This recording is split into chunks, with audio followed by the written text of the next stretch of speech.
हो गई। चलो बेटा, कल कौन सा जैसे नहीं आया था? वो आया था। आप लोग मैंने बायोलॉजी की आंसर की भेजी है ना, पहुंच गई ग्रुप में? तो आप लोगों ने चेक किया था? एक का बच्चे ने यहाँ पे, अब से बच्चे को आने दो पहले तो। ये लेट हो रहा है, बच्चे लेट जाते हैं फिर और बेकार लगता है।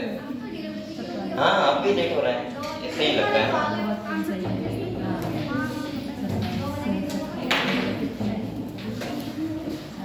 चलो आप लोग बेटा पढ़ाई करो। हमने जो जेनेटिक्स का चैप्टर स्टार्ट किया था, मॉलिक्यूलर बेसिस ऑफ इनहेरिटेंस, ठीक है? उसके एक बार देखो अच्छे से।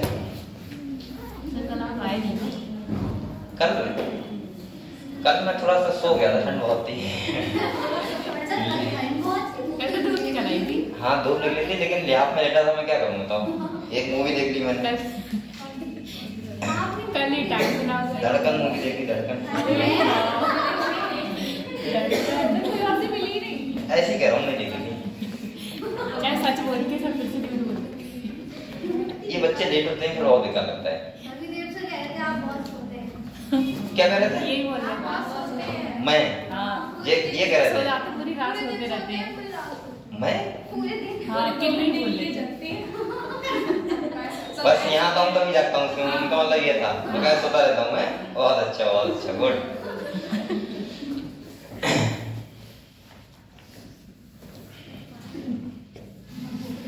आप लोग जल्दी से कल हमने जो पढ़ा था डीएनए के बारे में ना, उस पर रिवाइज कर जल्दी से।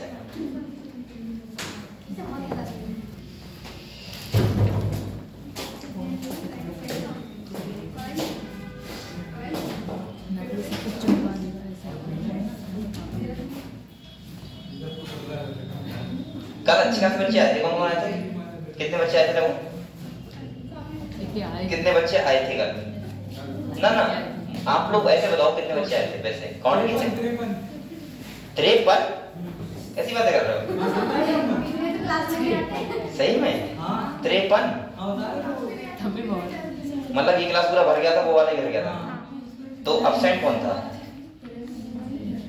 जो अब्सेंट था उसको देखते हैं कौन है इतना महान बच्चा।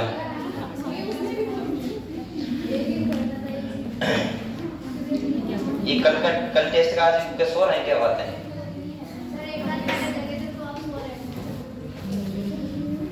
सही कह रहे हैं आप लोग, बच्चे बहुत होशियार बच्चे हैं। क्या मैं सारे क्वेश्चन बताऊंगा, सारे भी।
पूरा नहीं है यार। क्या बनाना है? मैं बना के लाऊं। नंबर क्या बनाना है? भाई दुनिया पूरा है ऐसे बनाती है, तुमने आधा बना रखा है। तो आधा कहाँ है यार, पूरा तो नहीं। हमारे यार पूरा वाला सिंपल पड़ता है। चार लोग मिलने होते हैं सब्जी कौन करता है? ओए वीडियो स्टॉप कर।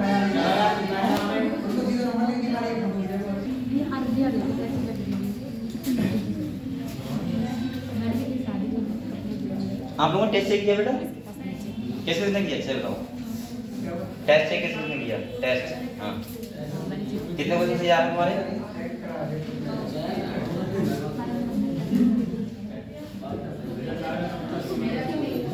बताओ।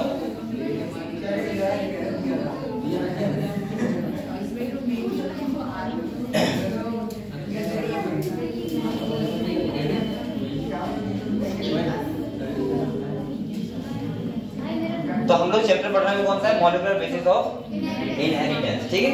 तो आप लोग एक काम करो, इस चैप्टर को जल्दी रिवाइज करो, फिर हम लोग अगले पढ़ते हैं, ठीक है। इससे अगले हम बात पढ़ेंगे फिर।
रिवाइज कर लिया आप लोगों ने?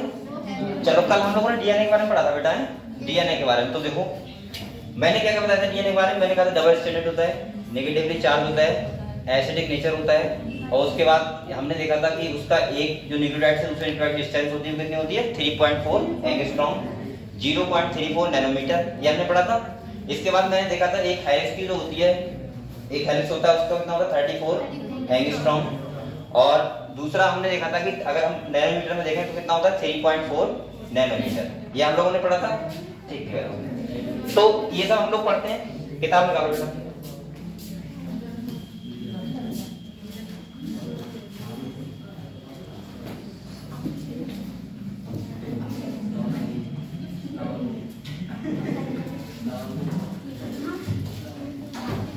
मेरी मम्मी डायबिटिक है, हर महीने उनकी दवाइयों पे हम 3100 रुपया स्पेंड करते हैं। फिर मैंने ट्रूमेड्स पे ये दवाइयाँ चेक की, वही दवाइयाँ, वही कंपोजिशन, बस सिर्फ नाम अलग। ये चैप्टर तो था।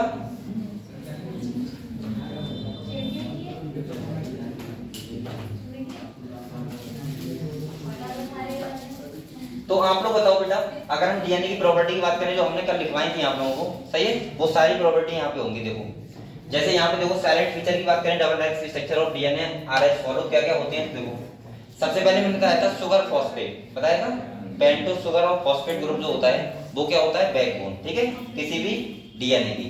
तो फर्स्ट पॉइंट ये लिखा हुआ है कि it is made up of 2 polynucleotide chain where the backbone is constituted by sugar phosphate and the bases product inside. मैं ऐसे बोल सकता हूँ कि ये पॉलीन्यूक्लियोटाइड चेन होती है और इसका जो बैकबोन होता है वो क्या होता है, शुगर फॉस्फेट। First point. दूसरा देखो यहाँ पे कह रहा है 2 चेन है जिसकी पोलैरिटी कितनी होती है, एक स्टैंडिंग होती है 5 to 3, दूसरे कितनी होती है 3 to 5, सही है, ये पोलैरिटी होती है, ठीक है। थर्ड अगर हम बात करें तो कह रहा है bases in 2 strand are paired through hydrogen bond, यानी कि दो जो स्टैंड होते हैं उनकी वो कैसे होते हैं, आपस में कैसे ज्वाइंट होते हैं, हाइड्रोजन बॉन्ड के द्वारा, ये बताया था आपको। अगले कह रहा है adenine form 2 hydrogen bond with thymine. मैंने कहा था एडेनिन हमेशा जुड़ा होता है किसके साथ, थाइमिन के साथ, और ग्वानिन जुड़ा होता है साइटोसिन के साथ, ठीक है। तो यहाँ पे बताओ एडेनिन जो जुड़ा होता है ग्वानिन के साथ वो कितने बॉन्ड द्वारा होता है, 2 हाइड्रोजन बॉन्ड द्वारा, और हम बोल सकते हैं कि ग्वानिन साइटोसिन के द्वारा होता है वो 3 हाइड्रोजन बॉन्ड द्वारा जुड़ा होता है। ये हम लोगों ने देख लिया था। इसके बाद देखो यहाँ पे कह रहा है बेटा a bond with thymine from opposite strand with vice versa. Similarly, guanine is bonded with cytosine with 3 hydrogen bond.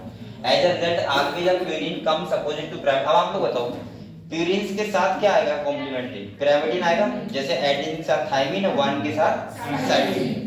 इसके बाद कह रहा है this generate approximately uniform distance between the 2 strand of the helix, ठीक है।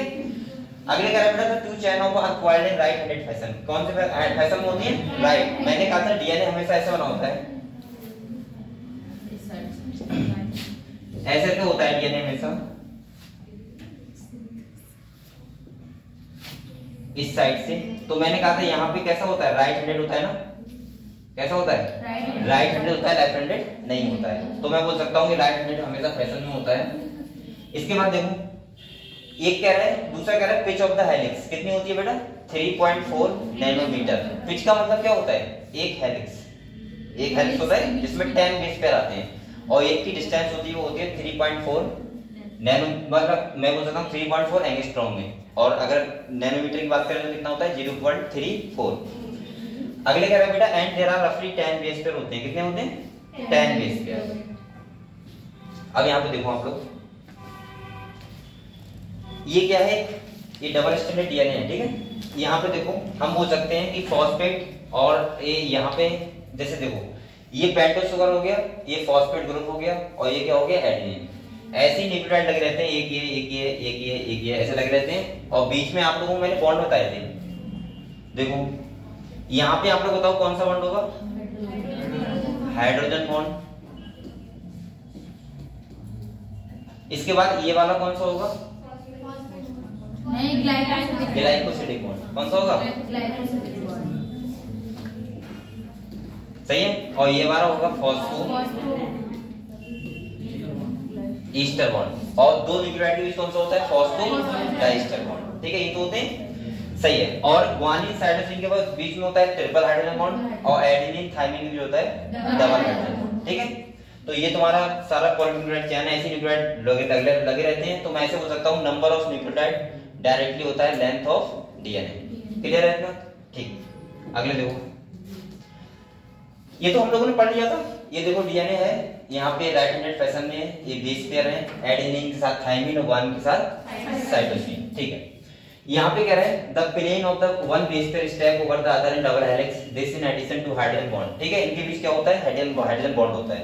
और ये फॉर्म कौन सी होती है बेटा, स्ट्रक्चर कैसा होता है, हेलिकल। कैसा होता है, हेलिकल स्ट्रक्चर होता है। अब आप लोग यहाँ तक ये बताओ, इतना कहानी समझ गए डीएनए की, एक बार फिर पढ़ लो, और डीएनए के बारे में आपको क्लियर हो गया, इतना बताओ। राइट हैंडेड फैशन में होता है। इसके बाद मैं बोल सकता हूँ यहाँ पे 2 डबल हाइड्रोजन बॉन्ड होते हैं, मतलब एक डबल होता है एडेनिन थाइमिन के साथ, गुआनिन साइटोसिन के साथ कौन सा होता है, ट्रिपल हाइड्रोजन बॉन्ड, ठीक है। राइट हैंडेड फैशन में होता है। क्लियर है इतना, ठीक है। एक बार पढ़ो इसे।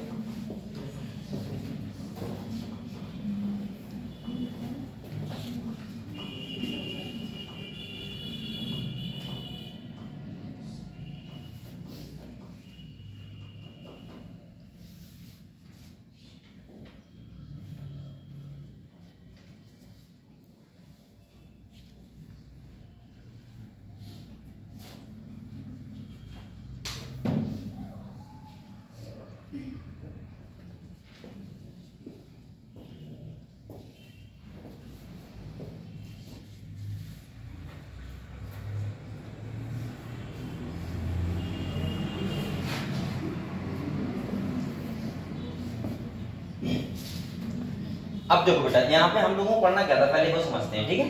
यहाँ पे ये समझते हैं, जैसे कि अगर हम बात करें यहाँ पे, तो आप लोग समझ सकते हो, मैंने कहा था एक प्रोसेस होती है, इसमें हमें पता लगाना होता है कि डीएनए से कैसे प्रोटीन बनती है, ठीक है। मेन प्रोसेस तो हम लोग यही पढ़ेंगे कि डीएनए से कैसे करके प्रोटीन बनना है। तो पहले मैंने कहा था डीएनए से क्या बनता है, एमआरएनए बनता है, और एमआरएनए से क्या बनता है, प्रोटीन बनता है। और मैं ऐसे बोल सकता हूँ कि डीएनए से डीएनए बनने को क्या बोलते हैं, रेप्लिकेशन। क्या बोलते हैं, रेप्लिकेशन।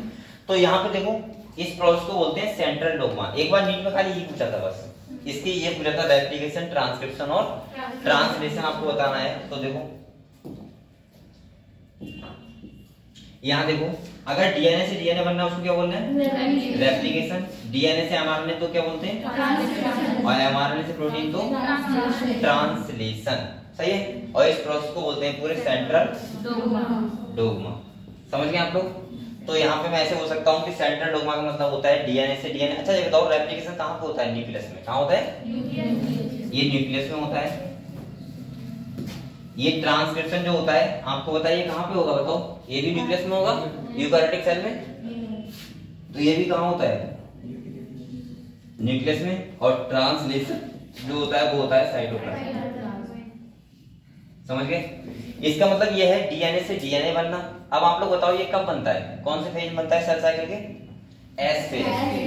कहाँ पे होता है, एस फेज में होता है ये सेल साइकिल के एस फेज में होता है डीएनए रेप्लिकेशन। डीएनए से एमआरएनए बनता है, ट्रांसक्रिप्शन होता है, आपको पता है। ये तो एक नॉर्मल प्रोटीन बनाने की प्रोसेस होती है, ठीक है, डीएनए से एमआरएनए बनना। और जब एमआरएनए से प्रोटीन बनती है उसको क्या बोलते हैं, ट्रांसलेशन। ये इंफॉर्मेशन फ्लो का एक तरीका होता है कि डीएनए से एमआरएनए, एमआरएनए से प्रोटीन, जैसे पहले रेप्लिकेशन हो गया, उसके बाद ट्रांसक्रिप्शन हो गया, उसके बाद क्या हो गया, ट्रांसलेशन हो गया, ठीक है। तो यहाँ पे देखो क्या लिखा हुआ है, कह रहे थे proposition of double helix structure for DNA and it's simplicity in explaining the genetic implication become revolutionary. Very soon Francis Crick proposed the central dogma in molecular biology which state that the genetic information flow from DNA, RNA and protein. देखो मैं तुम्हें एक बात बताई थी, मैंने कहा था बेटा डीएनए क्या होता है, जेनेटिक मटेरियल होता है। और डीएनए जब जेनेटिक मटेरियल होता है, इसका मतलब ये होता है कि डीएनए का मेन काम ही होता है प्रोटीन का फॉर्मेशन किसी भी लिविंग बॉडी में, ठीक है। और कोई भी लिविंग बॉडी में प्रोटीन कौन सी बननी है, कितने टाइप की बननी है, कौन कौन से एंजाइम बनने हैं, सारा है तो प्रोटीन ही। भाई आपकी एंटीबॉडी प्रोटीन की, आपकी मेम्ब्रेन में प्रोटीन, इसके बाद हम बोल सकते हैं बेसिकली क्या है, पूरा प्रोटीन ही है। तो ये कौन कौन से प्रोटीन बनने हैं, कौन कौन से एंजाइम बनने हैं, कौन डिसाइड करता है, डीएनए। कौन डिसाइड करता है, और मैंने कहा था जैसा डीएनए होगा वैसा ही उसका क्या बनेगा, प्रोटीन बनेगा। तो डीएनए से एमआरएनए, एमआरएनए से प्रोटीन। तो यहाँ पे देखो ये क्रॉस कराती है सेंट्रल डोग्मा, जहां हम लोग बोल सकते हैं डीएनए से डीएनए, डीएनए से एमआरएनए, एमआरएनए से प्रोटीन। यानी कि मेन जो होता है वो कौन होता है, डीएनए होता है। तो यहाँ पे लिखा भी है बेटा genetic information flow from DNA, RNA और प्रोटीन। अगले देखो क्या है, in some virus the flow of information in reverse direction. यहाँ पे रिवर्स का मतलब क्या है, देखो आपने एड्स वाला वायरस देखा है, पर देखा तो नहीं है, मतलब सुना तो है। कौन सा वायरस होता है, एचआईवी वायरस। उसके पास वो कैसा होता है, आरएनए होता है, डीएनए वायरस होता है, आरएनए वायरस होता है। हाँ मैक्रोफेज सेल को अटैक करता है, ठीक है। अब वहां पे क्या होता है, देखो वैसे जनरली क्या होता है आपको पता होना चाहिए। जनरली ये होता है कि डीएनए से क्या बनता है, आरएनए बनता है, इसे बोलते हैं ट्रांसक्रिप्शन। क्या बोलते हैं, लेकिन जब क्या होता है, जब आरएनए से क्या बने, डीएनए, चलो उसके पास आरएनए होता है, तो इसको बोलते हैं रिवर्स ट्रांसक्रिप्शन। क्या बोलते हैं, रिवर्स ट्रांसक्रिप्शन बोलते हैं। और इसके पास एक एंजाइम होता है जिसे बोलते हैं रिवर्स ट्रांसक्रिप्टेज। कौन सा एंजाइम होता है बेटा, आप लोगों ने कॉपी चेक करनी, सब लोगों ने आंसर भी कर लिया, आज शाम को करना, ठीक है। और सब लोग ग्रुप में बताना कितने नंबर आ रहे हैं सबके, ठीक है, ठीक है। तो यहाँ पे देखो इससे ये लिख लो आप लोग, इसको बोलते हैं रिवर्स ट्रांसक्रिप्शन। जब आरएनए से क्या बनता है, डीएनए।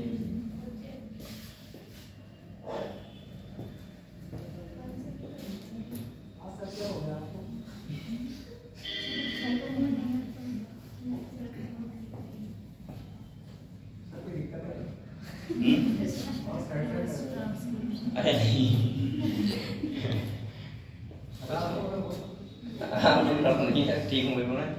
मैं ठीक ही रहता हूँ, कोई भी रहता हूँ।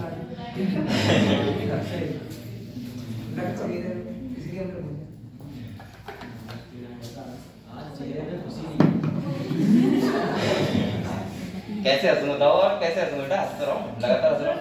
ड्यूटी ऐसी है।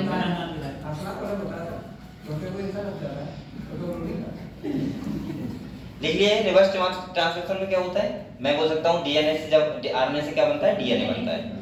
यानी कि डीएनए से आरएनए तो ट्रांसक्रिप्शन, और जब आरएनए से डीएनए तो रिवर्स ट्रांसक्रिप्शन। ये बेसिकली वायरस में होता है, और एनिमल में सेल में तो नहीं होता है, लेकिन किसमें होता है, वायरस में होता है।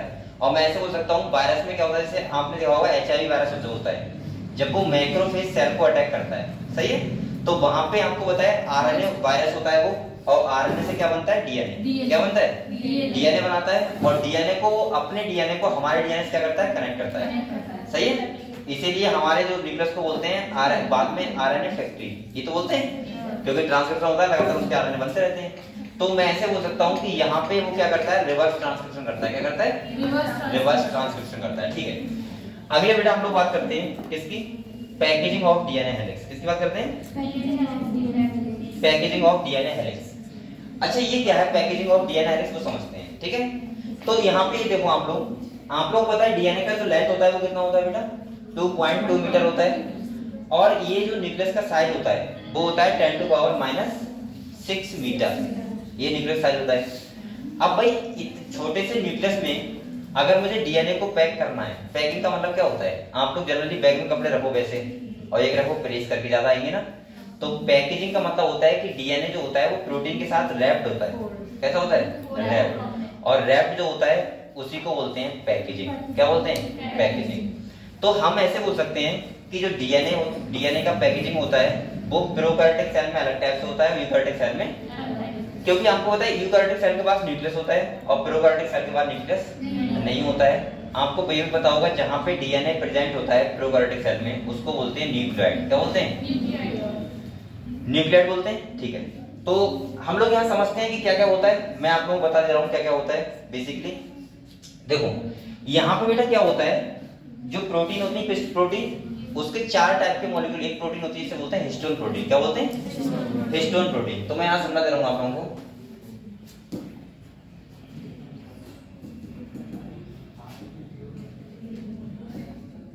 देखो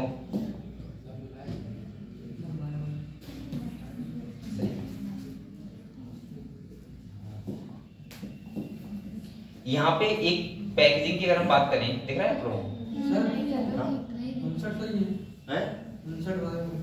तुम्हारे अभी चेक कर रहे थे क्या, बैठे बैठे चेक कर रहे थे, नहीं सुन रहे हो? चलो ठीक है। अगर आपने फर्स्ट का फुल लाइन टेस्ट था, मुझे लग रहा है जिन बच्चों के लगभग 60 से प्लस सही है तो वो सही है। अभी आप लोग अगला फुल लाइन फिर होगा, तो आप लोग और मेहनत करते रहो, ठीक है। और मुझे लग रहा है कोई ऐसा क्वेश्चन नहीं था, मैंने टेस्ट देखा था कि आपको लग रहा हो कि बहुत कठिन हो, ऐसा कुछ नहीं था। और बल्कि मैंने नहीं बनाया था टेस्ट, और किसी ने बनाया था, लेकिन मैंने बाद में देखा था, तो मैंने देखा था कि लगभग जनरली टेस्ट इजी था, अगर बच्चों ने सही से पढ़ाई की होगी तो। जैसे कौन कौन यहाँ, तेरे कितने सही हुए बेटा, देखो क्यों तुमने उसमें लगाया था पेपर में, पेपर में नहीं लगाया था? हाँ वो कर लिया करो ऐसा। और तुमने चेक कर लिया, तुमने किया है, चलो ठीक है। तुमने आरती दिन नहीं आई थी, तुम लोगों ने किए, किसी ने और बताओ, रिया तुमने किए हैं?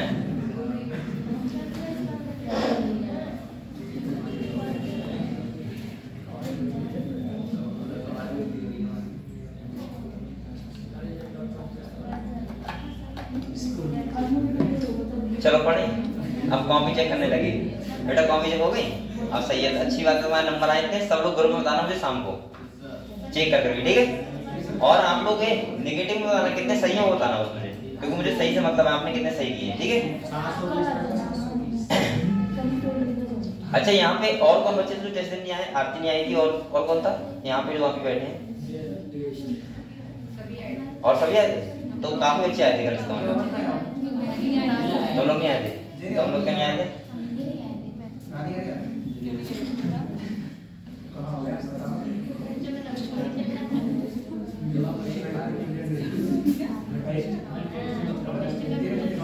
इधर लगा किनका? चलो कोई बात नहीं, चलो देखते हैं।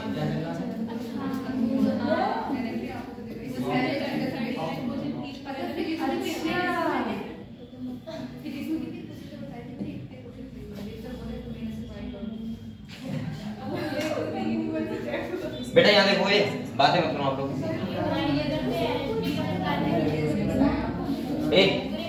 आप लोग बोलो मत, ठीक है? इधर देखो, मैं आपको समझा रहा हूँ पैकेजिंग ऑफ।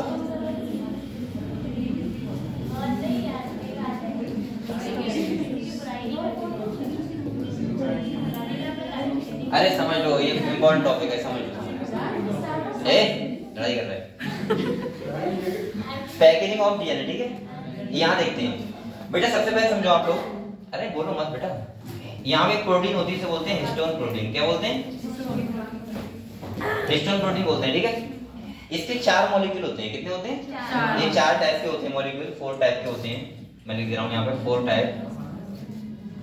इसमें तुम्हारा एक होता है H1, एक होता है H2, एक होता है H3 और एक होता है H4। ये 4 टाइप के मॉलिक्यूल होते हैं। हालांकि तुम्हारे एनसीईआरटी नहीं बताए, लेकिन मैं आपको बता दे रहा हूँ, ठीक है? ये चारों टाइप के ऐसे करके होते हैं। देखो यहाँ देखो बेटा, एक ये क्या नजर आ रहा है? ये दो क्यों आ रहे हैं? समझ नहीं आ रहा है। अच्छा, इस साइड में ये वाले आएंगे, इस साइड में ये वाले आएंगे, ऐसा है? चलो तो ये वाला रखो। अरे वो डबल पे क्लिक कर रखा है, फर्स्ट वाले बैक पे क्लिक करके इधर साइड डबल में कलर चलेगा। तुम लोग बहुत होशियार हो, मतलब तुम लोग यहाँ से और ये ऑब्जर्व करते रहते हो कि कहाँ सर को क्या करना चाहिए, और वो तुरंत बता देते हो कि ऐसा करना चाहिए। अच्छी बात है, देखते रहो। यहाँ देखो बेटा, यहाँ देखो, एक ये है, एक ये है, एक ये है, और एक कौन सा है बेटा? ये H1A हो गया, ये H2B, H3, H4। लेकिन इसके दो मॉलिक्यूल होते हैं। कितने होते हैं? दो। तभी तो 8 होंगे। 2 इसके, 2 इसके, 2 इसके और 2 इसके, ठीक है? ये होते हैं। अब मैं ऐसे बोल सकता हूं कि ऐसे करके ये 2 हो गए। मैं ऐसे बोल सकता हूं ये कितने मॉलिक्यूल हो गए? 8। कितने हो गए? इसीलिए इसको बोलते हैं बेटा हिस्टोन ऑक्टामर। हिस्टोन ऑक्टामर बोलते हैं, ठीक है? क्योंकि ऑक्टामर का मतलब 8 मॉलिक्यूल। अब इसके ऊपर देखो डीएनए कैसा होता है।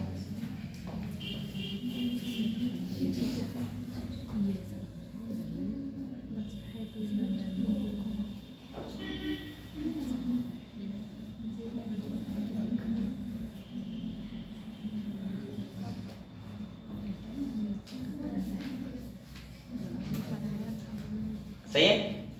यहाँ पे ये थोड़ा सा मुझे बिठाना था, बिठा सकता हूँ क्या? चलो समझ जाओगे आप लोग, ये समझ रहे? ठीक है, मैं ऐसा कर रहा हूँ, कलर कर दे रहा हूँ देखो। व्हाइट कलर कर मेरा साथ होगा ना यहाँ पे? ये है नहीं बीच में व्हाइट। ये अरे इधर, अरे ये भी तो है, सही है। हां ये है हाईलाइट है।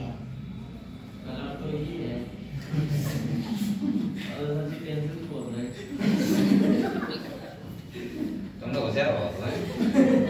इन बातों में बहुत दिमाग है कि सर किससे क्या कर रहे थे, किससे नहीं कर रहे थे।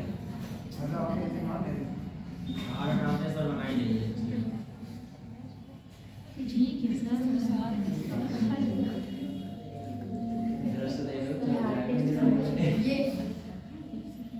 यहाँ देखो, ये क्या है बेटा? डीएनए है। क्या है? ये डीएनए है, ठीक है? अब एक बात और सुनो आप लोग,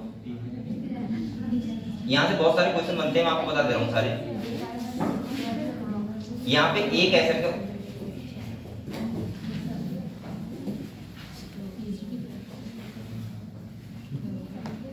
यहाँ देखो, एक ऐसे का लगा होता है,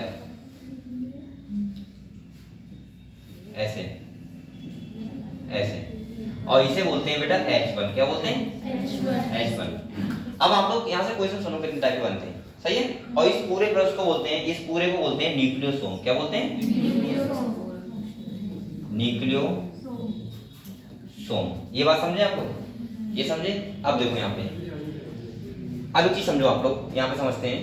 देखो सबसे पहले क्वेश्चन किस टाइप से आ सकते हैं। पहली बात तो ऐसा आ सकता है कि बताओ ऑक्टामर जो होता है उसमें कितने मॉलिक्यूल होते हैं? स्टूडेंट 4 मतलब 4 टाइप के होते हैं, 8 होते हैं 8। हाँ ठीक है, 8 होते हैं, 4 टाइप के होते हैं।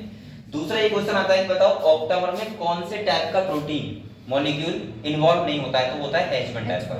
H1 का काम होता है खाली पिनिंग करना, ना कि ऑक्टामर में इन्वॉल्व होना। जब हम H1 को साथ में ले लेते हैं तो उसको बोलते हैं न्यूक्लियोसोम। समझ गए? और एक बात सुनो, हाँ ये होता है, और इनको ये न्यूक्लियोसोम होता है, एक ऐसे बहुत सारे न्यूक्लियोसोम लगे होते हैं और उसको हम बोलते हैं क्रोमैटिन। क्या बोलते हैं? क्रोमैटिन। जब ये ऐसे रैप्ड होता है तो उसको बोलते हैं क्रोमैटिन। और क्रोमैटिन का मतलब होता है जब बहुत सारे न्यूक्लियोसोम लगे होते हैं और लगभग एक न्यूक्लियोसोम में बेस पेयर आते हैं डीएनए के, वो आते हैं 200 से 250। कितने आते हैं? 200 ये 250 बेस पेयर आते हैं लगभग में एक न्यूक्लियोसोम में। और ये हमें दिखता है कैसा? मूंगों की माला है। आप लोग बताओ ये ऐसा होगा तो ऐसे दिखेगा, ऐसे ऐसे, और ऐसे करके तो पड़ा होता है ये किसमें? इसे बोलते हैं थ्रेड्स ऑन बीट्स। क्या बोलते हैं बेटा? थ्रेड्स ऑन बीट्स का मतलब होता है मूंगों की माला। इसे बोलते हैं मूंगों की माला। और हम बोल सकते हैं इस वाले जो दो न्यूक्लियोसोम जोड़ता है उसको बोलते हैं लिंकर डीएनए। क्या बोलते हैं बेटा? Linker DNA. समझ गए हम लोग? समझ गए? तो यहाँ पे हम लोग ऐसे बोल सकते हैं। तो ये तुम्हारी पूरी कहानी थी किसकी? Packaging of DNA. अगर कोई बच्चा को लिखना चाह रहा है तो लिख लो, क्योंकि आपकी किताब में इतना लिखा हुआ नहीं है जितना मैं लिख पाया। ठीक है, लिखो ये।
पैकिंग समझ गया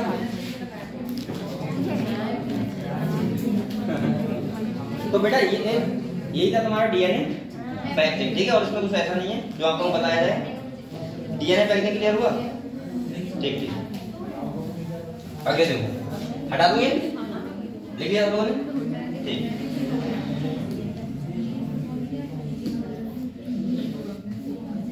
चलो पढ़े इसे, क्या क्या लिखा हुआ है यहाँ पे देखो बेटा। यहाँ पे कह रहा है, देखो ये यहाँ पे इतना दिखाया है, हिस्टोन मॉलिक्यूल हो गए, ये डीएनए रैप्ड के पास, और ये कौन सा प्रोटीन है? H1 लिखा है। कौन सा लिखा है? ध्यान रखना, ऑक्टागोन में कौन सा प्रोटीन इन्वॉल्व नहीं होता है, क्वेश्चन नहीं बना सकता है। कौन सा नहीं होता है? बच्चे भूल जाते हैं मुझे, ठीक है। तो देखो यहाँ कह रहा है, taking the distance between two constitutive base pair at 0.34 nanometre, और कह रहा है इनटू ये है इफ द लेंथ, ये तो भैया लिखा हुआ है, into that distance if the length of DNA double helix in a typical mammalian cell in calculating अगर हम करें तो सिंपली मल्टीप्लाई करेंगे तो कितना आएगा? 6.6 into 10 to the power 9 base pair, ये आएगा, ठीक है। ऐसे नीट में क्वेश्चन आया था कि हैप्लॉइड सेल और डिप्लॉइड सेल का, तो उन्होंने लिखा था डिप्लॉइड सेल का, बच्चे समझ रहे थे हैप्लॉइड सेल का। हैप्लॉइड का होगा 3.3 और इसका होगा 6.6 मीटर। इसका मतलब ये है अप्रोक्सीमेटली कितने मीटर लंबा होता है बेटा? 2.2 मीटर लंबा होता है, ठीक है। अगले कह रहा है length that is far greater than the dimension of a typical nucleus approximately 10 to power -6 metre, यानी कि न्यूक्लियस का जो होता है वो कितना होता है 10 टू पावर।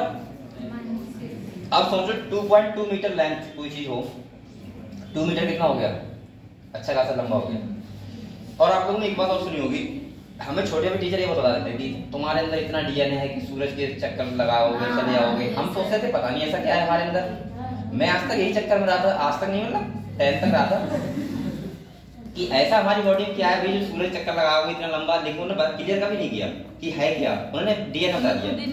अब समझ में आया कि बेटा एक सेल के अंदर 2.2 मीटर है सोचो, और हमारी बॉडी में इतनी सेल है कि हम काउंट ही नहीं कर सकते, इतनी सेल है।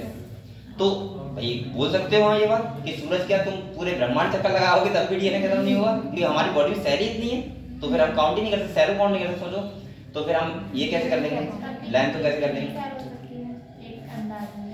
अंदाज नहीं कर सकते, क्योंकि हमारी बॉडी में मतलब कोई काउंटेबल सेल नहीं है, हम काउंट नहीं कर सकते सेल को कितना है हमारी बॉडी, ठीक है। हाँ इंपैक्ट हो सकते हैं। अगले देखो, अब ये इतना लंबा डीएनए है, हमें इसे क्या करना है, पैक करना है न्यूक्लियस में। किसमें पैक करना है, एक न्यूक्लियस में। अब देखो यहाँ पे सिंपल कह रहा है, if the length of E coli DNA is 1.36 nanometre can you calculate the number of base pair in E coli. अब इकोलाई का तो क्या है, कैलकुलेट मत करो, घर पे जाके गूगल से कर लेना आराम से। यहाँ पे देखो आगे कह रहा है इन प्रोकैरियोट। अब बेटा किसकी बात कर रहा है, प्रोकैरियोट। आप लोग ये बताओ, आप लोगों को प्रोकैरियोट और यूकैरियोटिक सेल के बारे में पता है, सब बच्चों को पता है प्रोकैरियोटिक सेल किसकी बात होती है, अरे वायरस की बात सेल की होती है, बैक्टीरिया।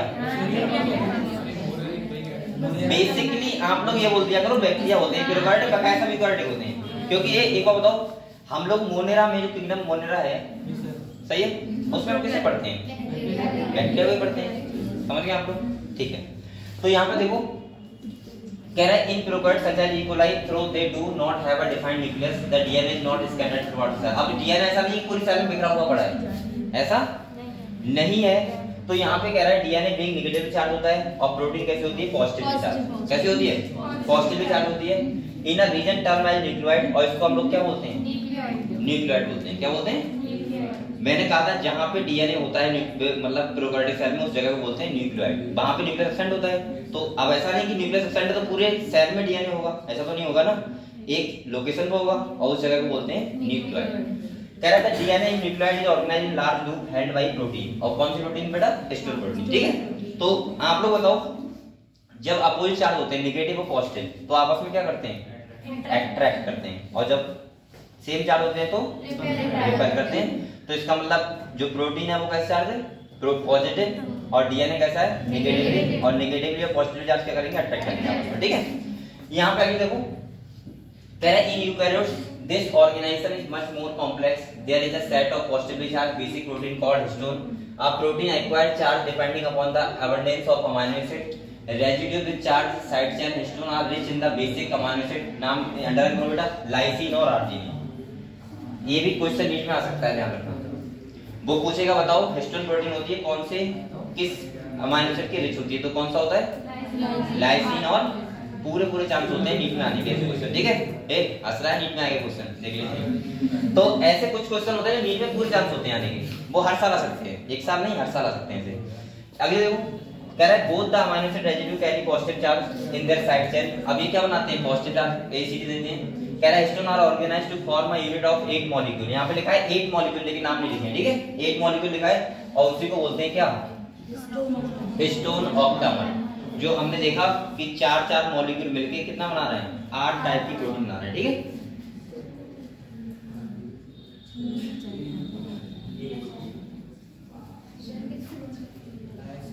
बिना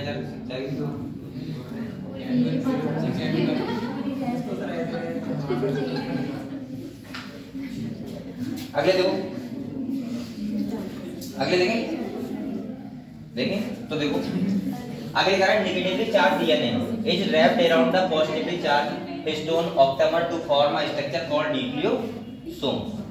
मैं ऐसे बोल सकता हूं कि यहाँ पे नेगेटिवली चार्ज क्या होता है, डीएनए होता है, और जो रैप्ड होता है किसकी तरफ, पॉजिटिवली चार्ज हिस्टोन ऑक्टामर, और इस स्ट्रक्चर को क्या बोलते हैं, न्यूक्लियोसोम। क्या बोलते हैं बेटा, न्यूक्लियोसोम बोलते हैं। और न्यूक्लियोसोम का मतलब सिंपल सा होता है हिस्टोन ऑक्टामर, यानी कि भाई ऑक्टामर को हम बोल सकते हैं जब रेड होता है किसके साथ, डीएनए के साथ, और साथ में H1 प्रोटीन लगी होती है, उसको बोलते हैं न्यूक्लियोसोम। ठीक है, अगले देखो न्यूक्लियोसोम और हिस्टोन ऑक्टामर में क्या डिफरेंस है? देखो ऑक्टामर में खाली हाँ H1 नहीं है, और वो ऑक्टामर तो खाली 8 मॉलिक्यूल है प्रोटीन के, उसको हम ऑक्टामर बोल रहे हैं। और जब H1 साथ में मिल जाती है, डीएनए रेड हो जाता है, उसको बोलते हैं न्यूक्लियोसोम, पूरे स्ट्रक्चर को। ठीक है, यहाँ पे कह रहा है टिपिकल न्यूक्लियोसोम कंटेन कितने बेस पेयर है बेटा, 200।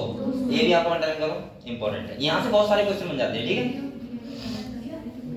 कितने बेस पेयर आएंगे डीएनए के, 200 एक न्यूक्लियोसोम में। ठीक है, और ऐसे बहुत सारे होंगे।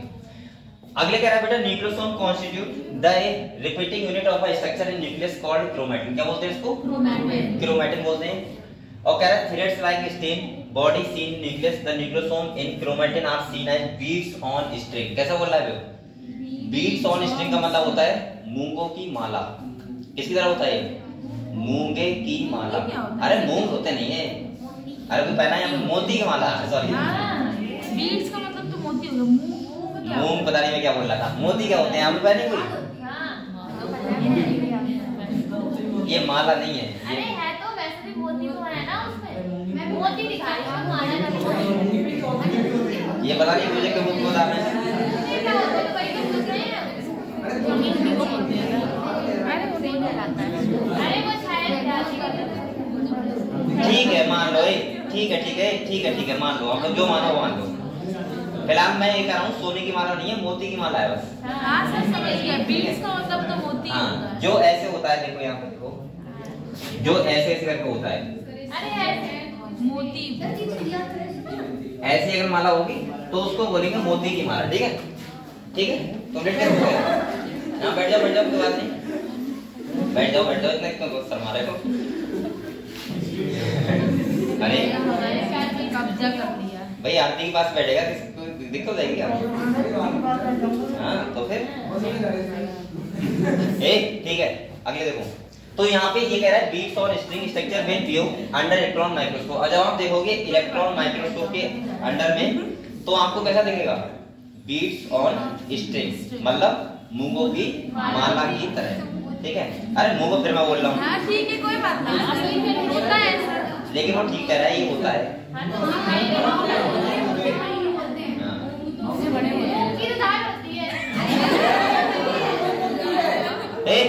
ठीक ठीक शांत रहो।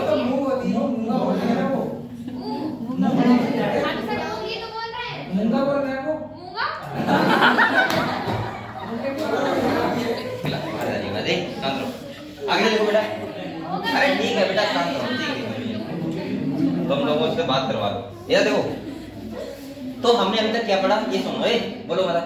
मैंने बताया कि बेटा चाहे हिस्टोन के 4 टाइप के मॉलिक्यूल होते हैं, जिसमें H1A, H2B, H3 और H4, चारों मिलके कितने मॉलिक्यूल बनाते हैं, 8। सही है, उसको बोलते हैं ऑक्टामर। क्या बोलते हैं, जिसका पूरा नाम बोल सकते हैं हिस्टोन ऑक्टामर।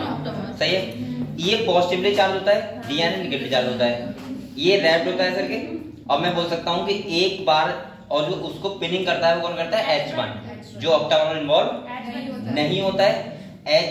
H1 और जो पूरा ऑक्टामर, उसको मिला के बोलते हैं न्यूक्लियोसोम। क्या बोलते हैं, न्यूक्लियोसोम बोलते हैं। और ऐसे न्यूक्लियोसोम बहुत सारे लगे होते हैं, और मैं ऐसे बोल सकता हूँ उसको मोती की माला की तरह दिखते हैं अगर हम इलेक्ट्रॉनिक माइक्रोस्कोप देखेंगे तो। समझ गए ये बात, क्लियर हुआ ये बात? ठीक है, अगले देखो, अगले कह रहा है बेटा the beads on string structure in chromatin is packed to form chromatin fiber that are further coiled the condense and metaphase stage of cell division to form chromosome। देखो आगे पे बात, मैंने कहा था डीएनए है, डीएनए जब हिस्टोन प्रोटीन से आता है तो क्या बोलते हैं, क्रोमैटिन बोलते हैं। और जब क्रोमैटिन आता है प्रोफेज और मेटाफेज में, तो वही क्या बन जाता है, क्रोमोसोम। कंडेंस में क्या बनाता है, क्रोमोसोम। मतलब सेल डिवीजन के अलग अलग स्टेज पे अलग अलग पार्ट होते हैं। ठीक है, अगले देखो, अगले कह रहा है बेटा the packaging of chromatin at higher level require additional set of protein that collectively are referred to as non histone chromosome, chromosomal protein. अगले कह रहा है देखो in a typical nucleus some region of chromatin are loosely packed, तो उसको क्या बोलते हैं, यूक्रोमैटिन। क्या बोलते हैं? अच्छा एक बात और सुनो, यहाँ पे क्वेश्चन आ सकता है, 2 टाइप का क्रोमैटिन होता है, एक होता है यूक्रोमैटिन, एक होता है हेटेरोक्रोमैटिन। ठीक है, यू का मतलब ऐसे ध्यान रखना ट्रू, यू का मतलब ट्रू होता है, सही है। तो जो यू क्रोमेटिन होगा वो लूजली पैक्ड होगा, लाइट कलर देगा और हम बोल सकते हैं ट्रांसक्रिप्शनली एक्टिव होगा, मतलब उससे ट्रांसक्रिप्शन होगा। तो मैं ऐसे बोल सकता हूँ, देखो क्या लिखा हुआ है। और जो हेटेरोक्रोमेटिन होता है ये डेंस पैक होता है, डार्क कलर देता है और ट्रांसक्रिप्शनली कैसा होता है, इनएक्टिव। बस 3 पॉइंट ध्यान रखना, यहाँ से क्वेश्चन आ जाएगा, हमको कर दोगे, ठीक है। तो 2 टाइप का दिखता है हमें, एक दिखता है यूक्रोमेटिन और एक दिखता है हेटेरो। देखो क्या लिखा है, सुन लो। ये देखो ये कह रहा है क्रोमेटिन और लूजली पैक जो होगा कलर कैसा देगा, लाइट, क्योंकि लूजली पैक है ना। और कह रहा है रिफर टू एज यूक्रोमेटिन, और कह रहा है the chromatin that is more densely packed and stain कैसा होगा, डार्क, और इसे बोलते हैं heterochromatin. Euchromatin is said to be transcriptionally active और कह रहा है हेटेरोक्रोमेटिन ट्रांसक्रिप्शनली इनएक्टिव। मतलब जो हेटेरोक्रोमेटिन होता है वहां से हमारे नहीं बनते हैं और जो ये होता है यूक्रोमेटिन इससे आरएनए बनते हैं, सही है। तो ट्रांसक्रिप्शनली एक्टिव कौन है, इनएक्टिव कौन है, लाइट कलर कौन दे रहा है, डार्क कौन दे रहा है, क्या बोल रहे हैं, बस ये ध्यान रखना, बात करना। तो आप लोग बताओ, आप लोगों को पैकेजिंग क्लियर हुआ सबको? जहां से क्वेश्चन बता, यहाँ 2-3 क्वेश्चन बन सकते हैं। देखो पहला, कौन से अमाइनो एसिड रिच होता है, तो कौन से होता है, लाइसिन और आर्जिनिन, पहला क्वेश्चन बन सकता है। दूसरा बन सकता है कि यहाँ पे ऑक्टामर के बारे में बन सकता है कि ऑक्टामर में कितने बेस पेयर आते हैं, 200 आते हैं, कौन कौन से मॉलिक्यूल होते हैं वो आपको पता होना चाहिए, कौन पिलिंग करता है वो पता होना चाहिए, ऑक्टामर में कौन बॉन्डिंग होता है वो पता होना चाहिए, सब बता दोगे, ठीक है, ठीक। तो ये तुम्हारा क्लियर हुआ बेटा, packaging of genetic material clear हुआ, ठीक है। अब हम लोग बात करेंगे next, search for genetic material. ये जेनेटिक मटेरियल को सर्च कैसे किया, चलो इतना पढ़ो।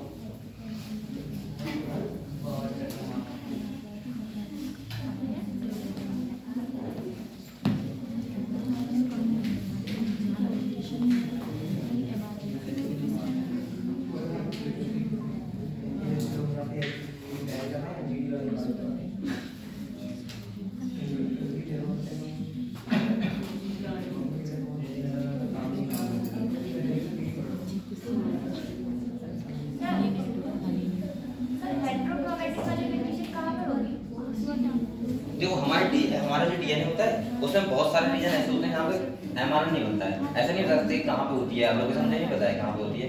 जैसे आप लोग वहां सोच सकते हो जहाँ पे आपने देखो कॉन्स्ट्रिक्शन होता है, constriction primary constriction, second constriction, satellite वाला एरिया होता है, वहां पे नहीं होता है तो वहां पे हो सकता है ऐसा, सही है। जहाँ पे ट्रांसक्रिप्शन इनएक्टिव हो, मतलब वहां जहाँ से एमआरएनए ना बनते हो, सही है, वो वाली जगह। एक बार इसे पढ़ो बेटा, फिर हम लोग पढ़ते हैं सर्च ऑफ जेनेटिक मटेरियल। अब हमारा पहला क्वेश्चन होगा कि जेनेटिक मटेरियल को सर्च कैसे किया, कैसे पता लगाया कि डीएनए क्या होता है, जेनेटिक मटेरियल होता है। साइंटिस्ट को अब तक नहीं पता था कि डीएनए होता है जेनेटिक मटेरियल या आरएनए होता है या फिर प्रोटीन होता है। तो कुछ एक्सपेरिमेंट ऐसे हुए थे जिससे पता लगाया था कि डीएनए या आरएनए में कौन या प्रोटीन में कौन होता है जेनेटिक मटेरियल। तो देखते हैं एक बार, आप लोग पहले ये पढ़ लो फिर हम लोग बात करेंगे इसके बारे में, ठीक है।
आज बच्चे कम क्यों आए हैं? कल टेस्ट देके थक गए थे क्या? ये ज्यादा अच्छा हो गया टेस्ट। बेटा एक बात और ध्यान रखो, अगर आप लोग कंटिन्यू आते रहो और टेस्ट लिखते रहो, ठीक है। मैं 100% बता रहा हूँ। तो यहाँ पे बहुत सारे बच्चे, अगर आप लोग मेहनत कर लोगे 5 मई तक, मेहनत नहीं रुकनी चाहिए। आप लोग गलती से भी ये मत करना कि सोचो अरे अब तो सिलेबस हो गया, अब तो हम तो भगवान बन गए, अब हम अपने आप कवर कर लेंगे घर पे बैठ के। धोखे से ही मत करना ऐसा। 50% बच्चे करते हैं यही काम। जनवरी में सिलेबस कंप्लीट हो गया, फरवरी में सुनो फिर वो घर पे बैठ जाते हैं, उन्हें लगता है कि अब तो हम कर लेंगे अपने आप। रिवीजन के लिए टाइम चाहिए, ये मत करना, क्योंकि रिवीजन मैं भी करवाऊंगा यहाँ पे, सही है। और दूसरी बात सुनो, जैसे ही हमारा ये टेस्ट सिलेबस कंप्लीट होगा, सही है, मैं आपका 15 फरवरी तक कंप्लीट कर दूंगा। 15 फरवरी यानी कि मार्च, बल्कि पहले हो जाएगा, मैं बता रहा हूँ आप लोगों को। और आपके पास जो टाइम मिलेगा वो क्या बचेगा, मार्च अप्रैल। कितना मिलेगा, मतलब अगर मेरी क्लास होगी तो लगभग 40 क्लास में मिल जाएगी। मैं आपको लगभग ऐसे चैप्टर आपके हैं जो 20 चैप्टर हैं जो आपको रिवाइज करवानी है मुझे। कितने, 20। मैं एक चैप्टर के लिए आपको 2 दिन दिया करूंगा। एक दिन मैं रिवीजन करवाया करूंगा यहाँ पे, और एक दिन क्वेश्चन प्रैक्टिस, ठीक है। मतलब अब वो टारगेट हमारा ऐसा होगा कि उसको फिर आप लोग कभी फॉलो करना है आपको। 2 दिन का मतलब है कि 2 दिन ही मिलेंगे आपको, उसमें आपको कभी वो चैप्टर क्लोज कर देना है कि अब वो जब भी देखेंगे जब नीट से 7 दिन पहले बस। हाँ, ये बात मैं कह रहा हूँ कि नीट से 7 दिन पहले छुट्टी ले लेना, हम खुद बंद कर देंगे, लेकिन उससे पहले छुट्टी मत करना, क्योंकि आप लोग टारगेट भूल जाओगे। आप लोग इतने ज्यादा वो नहीं हो कि आप लोग अपने आप से मतलब पूरा कर लोगे। अगर कर लेते तो फिर कोचिंग की जरूरत क्या पड़ती। सिंपल सा 2 दिन एक चैप्टर को मैं दूंगा, और बड़े आराम से हम लोग पूरी बायोलॉजी का एक बार फिर से रिवीजन कर लेंगे, बड़े आराम से। मतलब एक बार फिर से बायोलॉजी का पूरा रिवीजन हो जाएगा, और जहां जहां आपके डाउट है, जो क्वेश्चंस हैं आपके, वो सब डिस्कस करेंगे, और जो कठिन क्वेश्चन है या आपसे नहीं हो रहे हैं वो भी डिस्कस करेंगे यहाँ पे। और बाकायदा हम लोग हर चैप्टर को एकदम, देखो 1.5 घंटे एक चैप्टर के क्वेश्चन के लिए बहुत होते हैं, और एक दिन रिवीजन के लिए बहुत होता है। एक दिन एक चैप्टर के लिए बहुत होता है। मैं आराम से आपको लाइन टू लाइन पूरा चैप्टर समझा सकता हूँ एक दिन में। जैसे कल हमने पूरा फर्स्ट ईयर कर लिया था रिवीजन मतलब 1.5 घंटे में पूरे फर्स्ट ईयर रिवीजन करवा दिया था। एक बार आपको गुजार तो दिया ही हर टॉपिक से, और सोचो 1.5 घंटे में एक चैप्टर करवाना होगा तो मैं बड़े आराम से करवा दूंगा, हर टॉपिक को डिस्कस भी कर दूंगा, हर टॉपिक को। तो आप लोग वो वाला जो हम लोग करेंगे उसमें छुट्टी मत करना, और एक प्रण बना लेना कि मुझे 2 महीने में, क्योंकि देखो ऐसा होता है, बहुत बच्चे ऐसे होते हैं स्टार्टिंग मेहनत कम करते हैं, लेकिन बाद में उन्हें दिखता है कि हमारी औकात से बाहर नहीं है ये चीज, तो फिर वो उसमें और डट जाते हैं मेहनत से। होता नहीं है, कुछ बच्चे स्टार्टिंग सोचते हैं यार बहुत बड़ा है, क्या करें, क्या नहीं हो पाएगा, ये नहीं हो पाएगा, वो नहीं हो पाएगा, लेकिन जब लगता है तुम्हें एक बार कवर हो गया हमारा, अब हमें खाली उस पर चलना है बस एक अच्छी तरीके से, तो फिर आप लोगों को जब कवर हो गया तो उसको फिर मत छोड़ना। तो इसका मतलब ये है कि जनवरी, और आप लोग मेहनत करो अभी फरवरी तक, मतलब 10 फरवरी तक मैं करवा दूंगा। जनवरी चल रहा है, 10-15 फरवरी तक हो जाएगा। आपको बचा क्या है बताओ, इकोलॉजी में 2 दिन के चैप्टर है, 2 दिन के तीनों चैप्टर, 2-3 दिन लगे खाली बस। बचा क्या, ह्यूमन हेल्थ एंड डिजीज, समझ गए। इसके बाद वही होगा, ह्यूमन हेल्थ एंड डिजीज हो गया, और कौन सा बचा बताना, 5 चैप्टर बचे। 5 चैप्टर मान लो 20 दिन, 20 क्लासें, और 20 क्लासें आज कितनी तारीख हुई है, जनवरी में ही हो जाएगा, मुझे लग रहा है जनवरी में हो जाएगा। और बेटा फरवरी, मार्च, अप्रैल, 3 महीने हम रिवीजन करेंगे आराम से। और रिवीजन का मतलब मैं बायोलॉजी गारंटी करूंगा, बच्चे सब आते रहे, मैं एक क्वेश्चन नीट में आएगा तो आप लोगों को बाकायदा आपको लगेगा वहां पे सर ने पढ़ाया है वास्तव में, और पूरी बायोलॉजी आपकी तैयार हो जाएगी। बस आप लोग अभी मेहनत करने से पीछे मत हटना, अभी आप लोग बस पढ़ते रहो जो मैं पढ़ा रहा हूँ, ठीक है। एक बार हम पूरा बायोलॉजी फिर से पढ़ लेंगे, और जब पेपर देने जाओगे तो आपको लगेगा हाँ कि मैं बायोलॉजी कुछ पढ़ के वास्तव में आया हूँ, और वहां पे कौन सा क्वेश्चन मुझे गलत करना है वहां सोचोगे। अगर आपने 3 महीना फिर से रिवाइज कर लिया तो मतलब कौन सा क्वेश्चन गलत हो रहा है मुझसे, ये सोचना है। खाली ये सोचने के लिए जाएगा, मतलब ये डाउट नहीं रहेगा कि अरे मुझे पढ़ना है, मैं इतने ये पढ़ के नहीं आया, वो पढ़ के, ये नहीं रहेगा। मतलब आपको ये लगेगा कि मुझसे क्वेश्चन गलत क्यों हो रहा है, क्वेश्चन अगर हो रहा है सही है। तो आप लोग अभी मेहनत करते रहो, और हम लोग बेटा 2-3 महीने रिवाइज करेंगे फिर से, और बड़े अच्छे से करेंगे, ठीक है, उसकी आप टेंशन ना लो।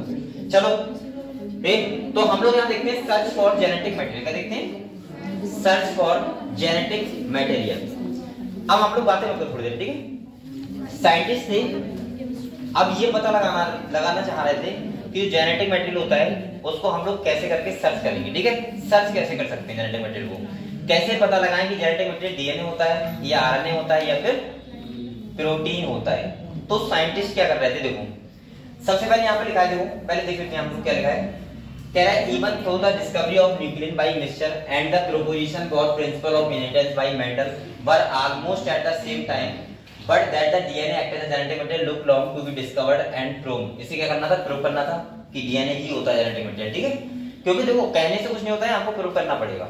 अगले कह रहा है by 1926 the quest to determine the mechanism of genetic inheritance had reach the molecular level previous discovery by George Mendel और करा Sutton and Hunt Morgan and numerous other scientists had narrow the search to chromosome located in the nucleus of most cell. आपको पता है Sutton Boveri थे, TS Morgan थे, ये सब लोग एक बार को क्रोमोसोम के बारे में स्टडी कर चुके थे। इन्होंने देख लिया था कि क्रोमोसोमल पैटर्न क्या होता है, लेकिन अभी भी ये कंफर्म नहीं कर पा रहे थे कि डीएनए ही होता है जेनेटिक मटेरियल। ये कंफर्म प्रूव नहीं कर पा रहे थे, प्रूव कैसे करें कि डीएनए होता है जेनेटिक मटेरियल। अगले कह रहा है बेटा बट द पोजीशन ऑफ बार्ट molecule was actually the genetic material. आप लोग बताओ अगर कोई क्रोमोसोम है तो साइंटिस्ट को ये नहीं पता था कि क्रोमोसोम में बेसिकली डीएनए ही है जेनेटिक मटेरियल या प्रोटीन ही तो होगा साथ में, कि प्रोटीन है कोई ऐसा जो कैरेक्टर को ट्रांसफर कर रहा है, या फिर उनको मन में डाउट था कि ये आरएनए है जो कैरेक्टर को ट्रांसफर कर रहा है। मतलब तीनों में भी क्लियर, लेकिन हाँ ये पता था कि जो डाउट था वो इन तीनों भी था, डीएनए आरएनए और प्रोटीन भी था। लेकिन बेसिकली मैं अगर बात करूं तो मैं ऐसे बोल सकता हूं कि कहीं ना कहीं ये क्लियर करना था कि कौन है, ठीक है। तो यहाँ पे देखो बट द क्वेश्चन ऑफ बार्ट molecule was actually the genetic material had not been answer. किसी के पास ये आंसर नहीं था कि एक्चुअली में कौन है जेनेटिक मटेरियल। हालांकि क्रोमोसोमल पैटर्न को साइंटिस्ट देख चुके थे, उन्होंने जैसे टीएस मॉर्गन ने, सूटन बोवेरी ने, आपने देखा वो पिछले चैप्टर में बताया था लिंकेज रिकॉम्बिनेशन दिया था। इसके बाद उन्होंने ये सूटन बोवेरी ने बताया था क्रोमोसोमल थ्योरी ऑफ इनहेरिटेंस कि क्रोमोसोम ही क्या करते हैं, ट्रांसफर कर रहे हैं इनहेरिट, लेकिन प्रूव नहीं कर पा रहे थे कैसे प्रूव करें। तो अगला एक साइंटिस्ट थे बेटा जिसका नाम था ग्रिफ्थ। क्या था? ग्रिफ्थ। इन्होंने एक्सपेरिमेंट किया और जिससे बताया जिसे बोलते हैं हम ट्रांसफॉर्मिंग प्रिंसिपल। क्या बोलते हैं? Transforming principle. मैं ऐसे बोल सकता हूं कि उन्होंने स्टार्ट कर दिया कि एक्सपेरिमेंट करना। उन्होंने सोचा कि यहाँ सोचते हैं हम लोग कि कैसे करके हम सर पता लगाएं कि डीएनए ही जेनेटिक मटेरियल है।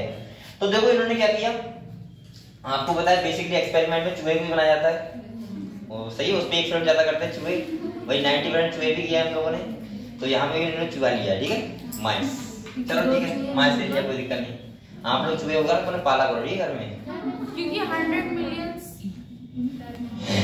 1 मिलियन दो चूहे मिलकर 1 मिलियन बना सकते हैं। हाँ। चलो चूहे सबके घर में होंगे हैं 18 मंथ्स में हैं सबके घर में चुहिया है। चलो जो भी है ठीक है। यहाँ देखो, देखिए यहाँ पे देखो सबसे पहले साइंटिस्ट थे, कौन से थे? ग्रिफ्थ। जिन्होंने एक्सपेरिमेंट किया था ट्रांसफॉर्मिंग प्रिंसिपल। देखें बेटा इसको, ठीक है। देखो अब बोलूंगा, यहाँ पे देखो, यहाँ पे उन्होंने क्या किया, बैक्टीरिया लिया। कौन सा? Streptococcus pneumonia. जो बैक्टीरिया है वो आपको पता है क्या करता है? निमोनिया कॉज करता है। उसके इन्होंने 2 स्ट्रेन लिए, एक लिया एस स्ट्रेन और एक लिया आर स्ट्रेन। मतलब एक था पैथोजेनिक और एक था नॉन पैथोजेनिक। पहले तो आपको ये ध्यान रखना है कि जो एस स्ट्रेन था वो था पैथोजेनिक और जो आर स्ट्रेन था वो कैसा था? Non pathogenic. समझ गए बात? ठीक है। अब आप लोग एक बार बताओ, इन्होंने क्या किया भाई, आप लोग सोचो अगर पैथोजेनिक तो बैक्टीरिया है, ठीक है, उसको हम चूहे के अंदर इंजेक्ट कराएं तो चूहे को डिजीज होगी, क्योंकि भाई वो पैथोजेनिक है ना। कौन सा है? S strain. पैथोजेनिक है, चूहे को अंदर ट्रांसफर किया तो चूहे को डिजीज हो गई और चूहा कैसा हो गया? मर गया। जब इन्होंने आर स्ट्रेन कराया तो सिंपल सी बात है, डिजीज है ही नहीं, करेगा ही नहीं, तो चूहा कैसे मरेगा? चूहा जिंदा रहा। अब इन्होंने एक चीज करी, इन्होंने क्या किया, जो एस स्ट्रेन था जो पैथोजेनिक था उसको इन्होंने हीट किल किया। क्या किया? हीट किल का मतलब होता है हीट किया, और इसका मतलब ये हुआ कि अब वो बैक्टीरिया उसका वो पैथोजेनिक से कैसा बन गया? Non pathogenic. बैक्टीरिया किल हो गए, उन्होंने ट्रांसफर किया, चूहे जिंदा रहा। यहाँ तक सब ठीक चल रहा था, कोई दिक्कत नहीं थी। लेकिन जब इन्होंने क्या किया, एस स्ट्रेन और आर स्ट्रेन को साथ में मिलाया और साथ में जो एस स्ट्रेन था कौन सा था? वो हीट किल था साथ में। और जब उनको मिलाया और जब उन्होंने इंजेक्ट कराया तो आप लोग बताओ चूहा जिंदा रहना चाहिए ना, क्योंकि एक हीट किल है, एक डिजीज कर नहीं रहा है। लेकिन चूहा क्या हुआ? मर गया। इसका मतलब इन्होंने 100% प्रूव तो नहीं किया था, लेकिन इन्होंने ये बता दिया था कि कहीं ना कहीं ऐसा कुछ तो है जो बैक्टीरिया क्या करते हैं, जो नॉन पैथोजेनिक बैक्टीरिया था उसने वो जो पैथोजेनिक था उसने नॉन पैथोजेनिक को क्या बना दिया? पैथोजेनिक। मतलब कुछ ना कुछ ऐसा ट्रांसफर किया है जिससे जो नॉन पैथोजेनिक थे वो कैसे बन गए? पैथोजेनिक, और चूहे को मार दिया। मतलब इसीलिए इसका नाम रखा है ट्रांसफॉर्मिंग प्रिंसिपल। ये भी प्रूफ नहीं कर पाए 100%, क्योंकि इनके पास खाली ये बताने के लिए फिर भी नहीं था कुछ कि हम बताएंगे अब क्या किया ट्रांसफर, बात तो वही चल रही है ना, वहीं आ गए फिर से लौट के। लेकिन कुछ साइंटिस्ट ने दिमाग लगाया और साइंटिस्ट आए, उन्होंने क्या किया, जो इन्होंने ये सॉल्यूशन डाला था ये वाला, ये देखो ये वाला, इन्हें डाउट था 3 पे खाली, आरएनए, प्रोटीन और डीएनए। तो यहाँ पे इन्होंने पहले प्रोटीनेज मिलाया। क्या मिलाया? प्रोटीनेज। आप लोग बताओ प्रोटीन मिलाएंगे तो प्रोटीन बेकार हो जाएगी, लेकिन डीएनए सही रहेगा ना, चूहा तब भी मर गया। जब इन्होंने आरएनए मिलाया, अब आरएनए तो डिस्टर्ब होगा, डीएनए तो ना होगा, आरएनए होगा, तो आरएनए फिर से डिस्टर्ब होगा, लेकिन डीएनए सही था, चूहा फिर से मर गया। और जब इन्होंने मिलाया क्या? डीएनए। क्या मिलाया? डीएनए। और डीएनए क्या हो गया? खत्म हो गया, मतलब डीएनए मिला के डीएनए क्या हो गया? बेकार हो गया। और जब डीएनए बेकार हुआ तो वो ट्रांसफॉर्म हो नहीं पाया, और ट्रांसफॉर्म हो नहीं पाया तो कैसा रहा? जिंदा। इसका मतलब उन्होंने बताया कि 100% डीएनए तो 100% नहीं बता पाए, लेकिन हाँ उन्होंने ये कहा था कि जो ट्रांसफॉर्म हो रहा था वो कौन हो रहा था? डीएनए। समझ गए? तो यहाँ से थोड़ा थोड़ा पता लग गया साइंटिस्ट। तो देखते हैं एक बार। तो इसमें जब ये हीट था जो एस वाला, तो वो भी तो एक बार से नॉन पैथोजेनिक हो गया। कौन? जो एस किल्ड वाला था ना, हाँ हीट किल्ड, हाँ वो वाला मतलब नॉन पैथोजेनिक हो गया, और एक तो था ही नॉन पैथोजेनिक। तो दोनों को मिलाया तो पैथोजेनिक कैसे हो गया? जो नॉन पैथोजेनिक वाला था वही वो अपना ना वो अपना इनएक्टिव फॉर्म में था, लेकिन ट्रांसफर तो कर सकता है ना डीएनए को। जब ट्रांसफर करेगा तो पैथोजेनिक होगा, वो नॉन पैथोजेनिक होगा, वो पैथोजेनिक बन जाएगा, तो इनएक्टिव से क्योंकि डीएनए ट्रांसफर करते हैं ना बैक्टीरिया। इनएक्टिव से एक्टिव कैसे हुई? कौन? जो वो वाला था, क्या बोलते हैं, आर वाला। आर वाला तो एक्टिव था ही, उससे क्या दिक्कत है? उसको तो ऐसे ही वो तो सही था, नॉर्मल था। आर वाले से पहले मरा। आर तो नॉन पैथोजेनिक था ही पहले से। किसके वजह से मरा था? हाँ, आर स्टेम की वजह से मरा, क्योंकि उसको पैथोजेनिक बना दिया ना उन लोगों बैक्टीरिया ने, नॉन पैथोजेनिक। मिला एस वाले से जब आर मिला नहीं जी, पैथोजेनिक का वर्क। ए हीट किल उसको नहीं किया था, नॉन पैथोजेनिक वाले को, पैथोजेनिक वाले को किया था। नॉन पैथोजेनिक तो नॉर्मल थे। तो जब उसको हीट किल किया था तो फिर पैथोजन नहीं था ना? हाँ, लेकिन उन्होंने डीएनए ट्रांसफर तो कर दिया नॉन पैथोजेनिक के अंदर, तो नॉन पैथोजेनिक बन गया पैथोजेनिक, इसीलिए चूहा मर गया। ठीक है, तो देखो यहाँ पे क्या लिखा है, ए पढ़ो इसे। यहाँ पे कह रहा है बेटा इन 1928 एक साइंटिस्ट थे, कौन से? Frederick Griffith. कौन थे? ए बोलो बेटा, देखो कह रहा है in a series of experiment, बहुत सारे एक्सपेरिमेंट हुए, और कह रहा है विद स्ट्रेप्टोकोकस निमोनी, और जो बैक्टीरिया होता है रिस्पांसिबल होता है किसके लिए? निमोनिया के लिए।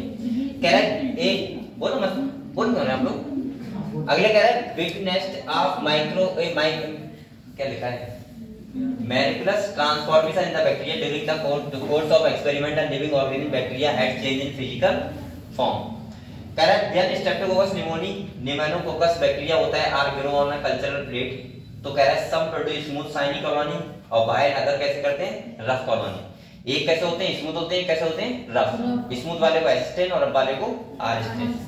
कह रहा है this is because the resistant bacteria have a mucus, क्या होता है उनके पास? म्यूकस कोट होता है, और कह रहा है व्हाइल आरस्टेंट डज नॉट नहीं होता है। माइस इन्फेक्टेड विद एसिस्टेंट, किससे हो रहे थे? जो माइस इन्फेक्ट हो रहे थे वो किससे हो रहे थे? एसिस्टेंट से, ध्यान रखना। और कह रहा है die from the pneumonia infection but mice infected with R strain do not develop pneumonia. मतलब एसिस्टेंट था डिस्कॉज कर रहा था, और आरस्टेंट डिस्कॉज नहीं कर रहा था। समझ गए हम लोग? इसी ट्रिक समझ सकते हो आप? ट्रिक कुछ है ऐसे ध्यान रखने की, कहीं भूल जाओ बाद में जाके, ध्यान रखोगे। ये कौन सी देखो भाई, आप पहले आता है, जो पहले आता है वो पॉजिटिव होगा, जो बाद में आएगा वो नेगेटिव होगा। तो जो पहले आएगा वो पॉजिटिव होगा, तो एसिड पहले आता है। आरएस अरे अल्फाबेट के बाद से आर पहले आ रहा है, आर पहले आर तो ना है, गलत जगह आ रही है, गलत कर रही है। ऐसे ध्यान रखो, एस जो होता है एस स्मूथ, और स्मूथ ऐसे ध्यान रखना कि स्मूथ जो होता है जो मैं ध्यान रखता हूँ वो कैसा होता है? कैप्सुलेटेड होता है, और जब वो कैप्सुलेटेड होगा तो पैथोजेनिक होगा। क्या होगा? अरे जो मुझे पता है, कैप्सुलेट मतलब कैप्सूल होता है, उसके ऊपर कवरिंग होती है, और कवरिंग होगी तो कवरिंग होगी तो उसका मतलब क्या करेगा? रीच करेगा, और नॉन कवरिंग होगी तो रीच नहीं करेगा। समझ गए? कैसे भी ध्यान रखो आप लोग, ऐसे ध्यान रख सकते हो, जैसे भी ध्यान रखो ऐसे ध्यान रख सकते हो। ठीक है, ठीक है। अब यहाँ पे देखो बेटा, यहाँ पे देखो, इन्होंने एसिस्टेंट इंजेक्ट कराया तो चूहा मर गया, क्योंकि ये कैसा था? पैथोजेनिक। कैसा था? पैथोजेनिक था, निमोनिया को हो गई, वो मर जाएगा। आर स्ट्रेन नॉन पैथोजेनिक चूहा जिंदा रहा। अब देखो यहाँ पे क्या करें बेटा, बोलो मत। कह रहा है Griffith was able to kill bacteria by heating. इनसे क्वेश्चन आएंगे, ये चैप्टर सबसे इंपॉर्टेंट है के लिए, से बहुत इंपॉर्टेंट है। यहाँ से हर लाइन से क्वेश्चन आ सकता है। और ये भी मत सोचो कि एक चैप्टर से 8-10 क्वेश्चन आ जाए, ये कोई बहुत बड़ी बात नहीं है। यहाँ से आ सकते हैं 8-10 क्वेश्चन, क्योंकि क्वेश्चन को बनाते हैं तो यहाँ से हर लाइन से क्वेश्चन मिल जाता है। और आप लोगों को सारी बातें पता होनी चाहिए। ये चैप्टर सबसे इंपॉर्टेंट चैप्टर है पूरी बायोलॉजी का, इसीलिए मैं इतना आराम से पढ़ा रहा हूँ। ठीक है, आपको ध्यान रखो इसको। बोलो मत अभी। यहाँ पे क्या है, किल bacteria by heating them, he observe that heat killed assistant bacteria injected into the mice did not kill. अब इन्होंने क्या किया, असिस्टेंट दिया, लेकिन कैसा था, हीट किल था। और कह रहा है इन्होंने चूहा कैसा रहा, जिंदा रहा। ठीक बात है। और अगले कह रहा है बेटा असिस्टेंट और साथ में क्या लिया, आर स्ट्रेन लिखा है, देखो आर स्ट्रेन ले जिंदा थे। ठीक है। और कह रहा है इंजेक्ट कराया, चूहा क्या हो गया, मर गया। इसका मतलब इन्होंने इसको कैसा बना दिया, पैथोजेनिक। और इसी को बोलते हैं ट्रांसफॉर्म किया कुछ, इसीलिए बोलते हैं ट्रांसफॉर्मिंग प्रिंसिपल। अगले देखो, कह रहा है inject a mixture of heat killed S and live R bacteria the match died. कह रहा है however he recovered living S bacteria from the dead mice. कह रहा है ही कंक्लूड दैट द बोलो मत बेटा आप लोग। कह रहा है he concluded that the R strain bacteria had somehow been transformed by the heat killed as strain bacteria. Some transforming principle transferred from the heat killed as strain had enabled the R strain to synthesize a smooth polysaccharide food and become क्या virulent. Virulent का मतलब वही person है। अगले कह रहा है this must be due to the transfer of the genetic material. However, the biochemical nature of genetic material was not defined from this experiment. यहाँ पे पूरी तरीके से नहीं बता पाए कि क्या था, लेकिन बाद में हुआ biochemical characterization of transforming principle. मतलब यहाँ पे उन्होंने क्या यूज किया, एंजाइम्स यूज किए। और एंजाइम्स यूज किए तो इसका मतलब ये है, यहाँ 3 थे, एक था एवेरी, एक था मैक्लियोन और तीसरा कौन सा था, मैककार्टी। 3 scientist MAM। ठीक है, मैक्लियोन, एवेरी और कौन थे, मैककार्टी। क्लियर। तो देखो यहाँ पे देखते हैं,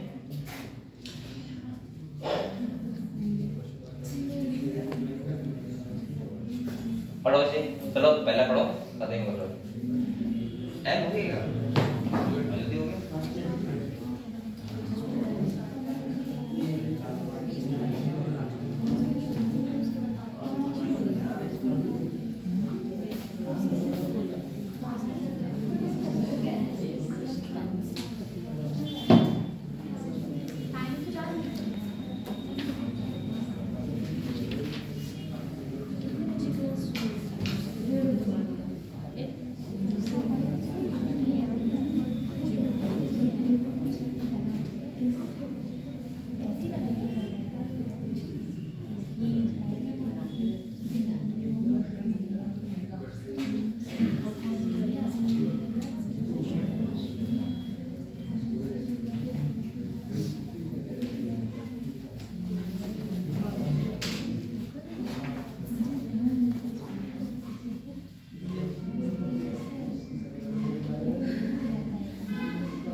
कैसे होगा आपके पास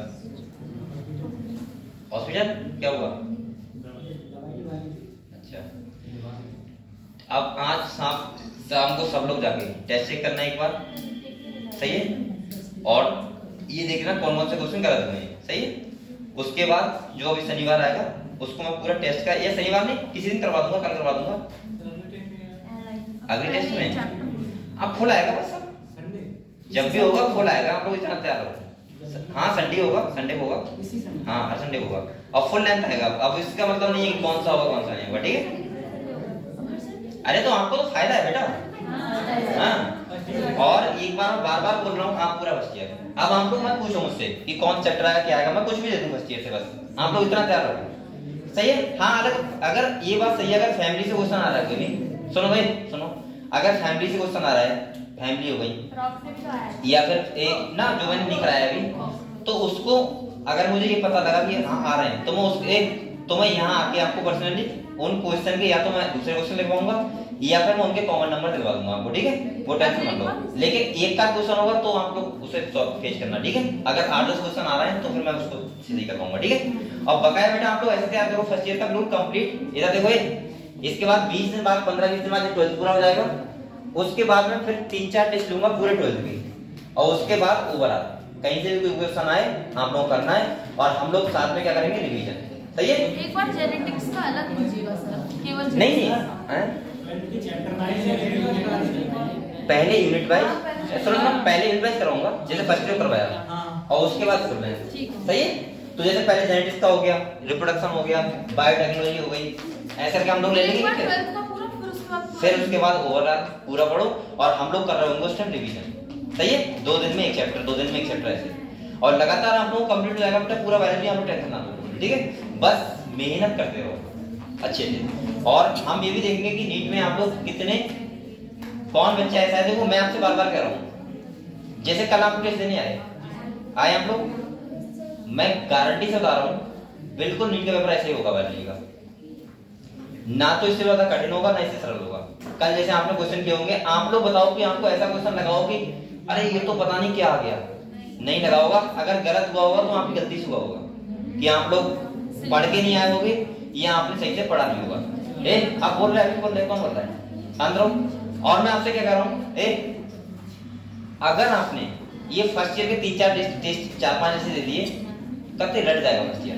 आप लोग यही पता जाएगा क्वेश्चन बनाते कहां से लोग। और मैंने आपसे यहाँ पे स्टार या अंडरलाइन क्यों करवाता हूँ बेटा, मैं 10 साल से यही देख रहा हूँ।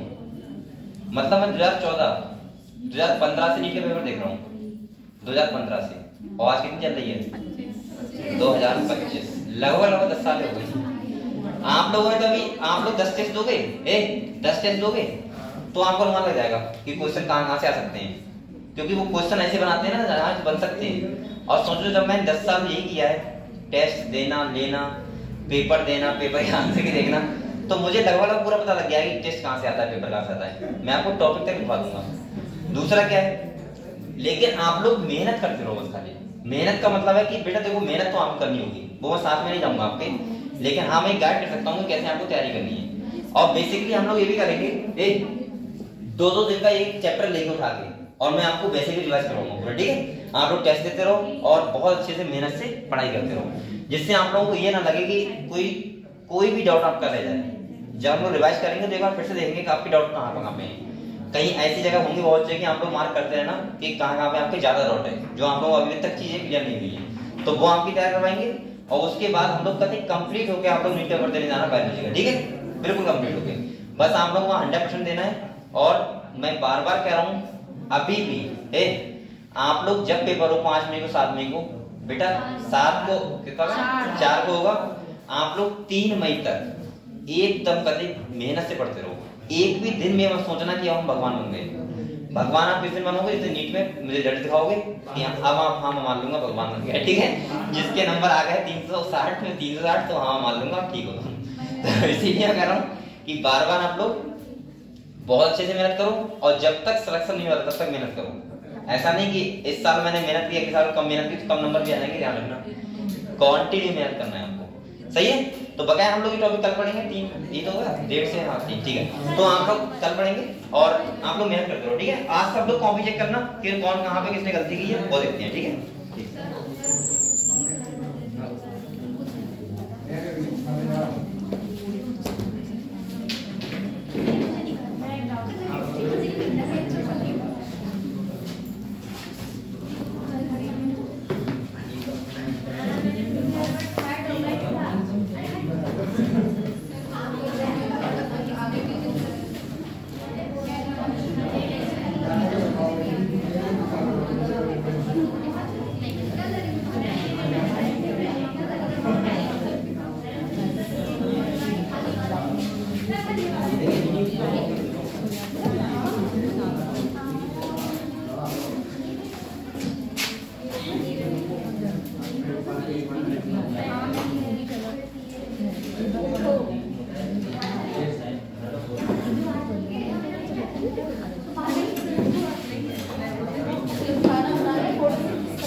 वो नहीं का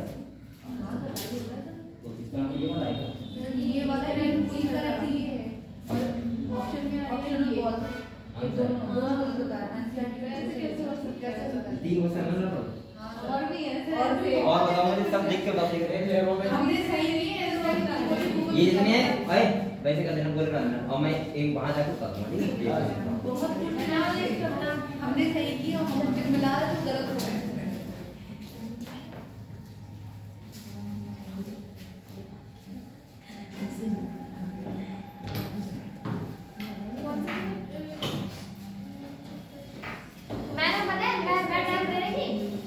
जल्दी तो मैंने पता है रुकना मैं टाइप कर रही थी तो मैंने प्रदीप सर को 3-4 क्वेश्चन दिखाए थे ऐसे तो कह रहे मैं फिर मैंने बाद में दिखाए थे उनको कहते तो भी मेरा प्रॉब्लम हो रहा है कोई नहीं रही और मैंने भी पता है वही वाला लगाया है इनकरेक्ट में और उसका फोटो अरे वो जो रिव्यू है हां वो रिव्यू बट वो ठीक था तो अब तुम लोगों ने मतलब वो ठीक था मतलब वो ऑप्शन में गलत था लेकिन वो था ठीक क्वेश्चन